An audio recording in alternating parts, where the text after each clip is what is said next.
Sir सबका साथ सबका विकास ಅಂತೀರಿ ಸರ್.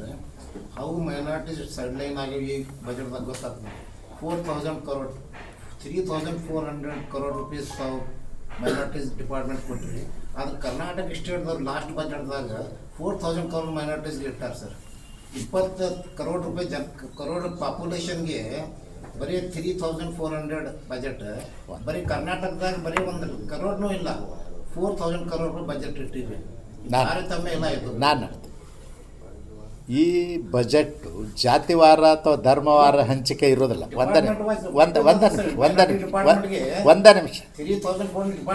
ಒಂದೇ ನಿಮಿಷ ಈಗೇನು ಯೋಜನೆಗಳನ್ನು ನಾನು ಹೇಳಿದೆ ಎಲ್ಲ ಜನಾಂಗಕ್ಕೂ ಇರ್ತದೆ, ಅಲ್ಪಸಂಖ್ಯಾತರಿಗೂ ಇರ್ತದೆ, SC STಗೂ ಇರ್ತದೆ, ಮತ್ತು ಉಳಿದವ್ರಿಗೆ ಸಾಮಾನ್ಯ ವರ್ಗಕ್ಕೂ ಇರ್ತದೆ. ಎಲ್ಲರಿಗೂ ಯೋಜನೆಗಳಂದರೆ ಎಲ್ಲರಿಗೂ ಇರ್ತದೆ. ಯೋಜನೆಗಳನ್ನ ಬೈಪರ್ಕೇಷನ್ ಮಾಡಲಿಕ್ಕೆ ಆಗೋದಿಲ್ಲ. SC STಗೆ ವಿಶೇಷವಾದಂಥ ಯೋಜನೆಗಳು ಅನುದಾನ. ಯಾಕೆಂದರೆ ದೇಶದಲ್ಲಿ ಜಾತಿ ಹೆಸರಿನಲ್ಲಿ ಶೋಷಣೆಗೊಳಗಾದಂಥ ಜನರನ್ನು, ಕುಲದ ಕಸಬನ್ನು ನಂಬಿ ಬದುಕ್ತಕ್ಕಂಥವ್ರು ಶೋಷಣೆಗೊಳಗಾಗಿರ್ತಕ್ಕಂಥದ್ದು. ಉದಾಹರಣೆಗೆ ಈಗ ಬಂಗಿ ಕೆಲಸ ಮಾಡ್ತಾರೆ, ಸ್ಕ್ಯಾವೆಂಜರ್ ಕೆಲಸ ಮಾಡ್ತಾರೆ, ಚಪ್ಪಲಿ ಹೊಲಿಯೋ ಕೆಲಸ ಮಾಡ್ತಾರೆ. ಇವರಿಗೆ ಉದ್ಯೋಗದ ಹೆಸರಿನಲ್ಲಿ ಅವ್ರಿಗೆ ಶೋಷಣೆ ಆಗಿದೆ ಅನ್ನೋ ಕಾರಣಕ್ಕಾಗಿ ಅವ್ರನ್ನ ಮೇಲೆ ಎತ್ತಲಿಕ್ಕೆ ವಿಶೇಷವಾದಂಥ ಯೋಜನೆಗಳಿರ್ತವೆ. ಇಲ್ಲಿ ಆ ಪ್ರಶ್ನೆ ಬರೋದಿಲ್ಲ. ಡಿಪಾರ್ಟ್ಮೆಂಟ್ ವೈಸ್ ಬಜೆಟ್ ಕೊಟ್ಟಿವಿ ಅಂತೀರಿ ಸರ್.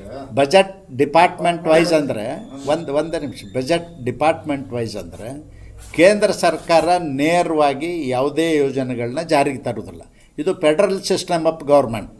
ಫೆಡರಲ್ ಸಿಸ್ಟಮ್ ಆಫ್ ಗೌರ್ಮೆಂಟ್ನಲ್ಲಿ ಇಲ್ಲಿ ಯೋಜನೆಗಳನ್ನು ಜಾರಿಗೆ ತರ್ತಕ್ಕಂಥದ್ದು, ಅನುಷ್ಠಾನ ಮಾಡ್ತಕ್ಕಂಥದ್ದು ರಾಜ್ಯ ಸರ್ಕಾರದ ಹೊಣೆ ಇರ್ತದೆ. ಅವ್ರಿಗೆ ಗ್ರ್ಯಾಂಟ್ ಕೊಡ್ತಾರೆ, ಅವ್ರು ಕೊಟ್ಟ ಗ್ರ್ಯಾಂಟ್ನಲ್ಲಿ ಅವರು ಅಲೋಕೇಶನ್ ಮಾಡ್ತಾರೆ.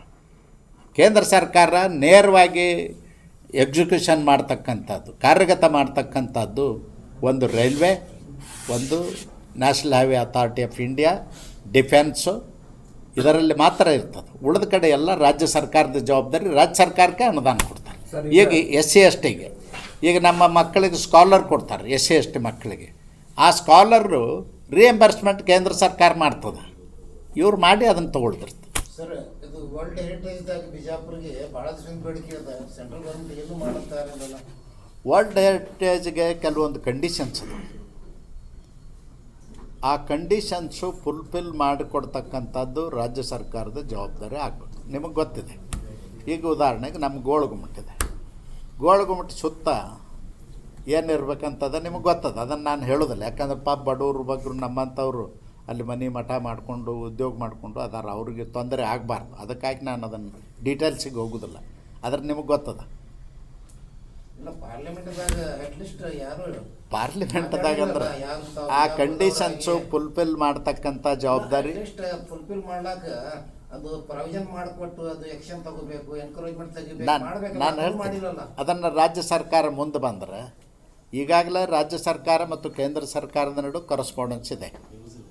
ಅದನ್ನು ತೊಗೊಂಡು ಮುಂದೆ ಬಂದ್ರಂದ್ರೆ ಆ ಕಂಡೀಷನ್ಸಿಗೆ ಏನೇನು ಬೇಕು ಪ್ರಪೋಸಲ್ ಸಬ್ಮಿಟ್ ಮಾಡಿದ್ರೆ ಖಂಡಿತವಾಗಿಯೂ ನಾವು ಬೆನ್ನತ್ತಿ ಮಾಡ್ತೀವಿ. ತಾವು ಮಾತಾಡ್ತೀರಿ ಸರ್ ಈ ಬಜೆಟ್ದಾಗ.